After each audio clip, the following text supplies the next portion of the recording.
আসসালামু আলাইকুম বন্ধুরা, আমার বাসায় কিছু কার্টুন আছে। দেখলাম যে কার্টুনের মধ্যে কিছু শাকসবজি লাগিয়ে দিই, ওই জন্য একটা কার্টুন নিয়ে আসে। আমি কার্টুনের মধ্যে দেখেন, আমি নিচে কিছু পচা পাতা দিয়েছি, তারপরে কিচেন কম্পোস্ট ছিল, সেগুলো দিয়েছি। দেওয়ার পরে ওটার উপরে আমি 1 মুঠ ইউরিয়া দিয়ে দিলাম।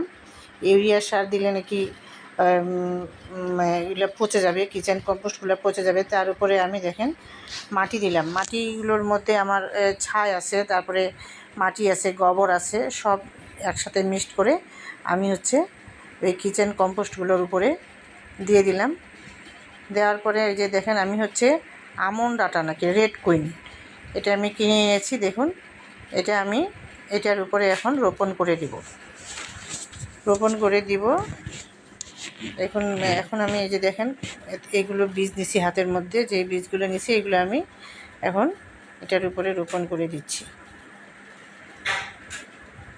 দেখুন, রোপণ করে দিলাম। দেওয়ার পরে আমি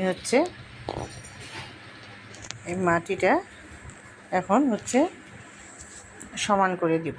দেওয়ার পরে এরপরে আমি এর উপরে কিছুটা পানি ছিটিয়ে দিব। বন্ধুরা, আমার চ্যানেলটি ভালো লাগলে সাবস্ক্রাইব, লাইক, কমেন্ট করবেন বন্ধুরা।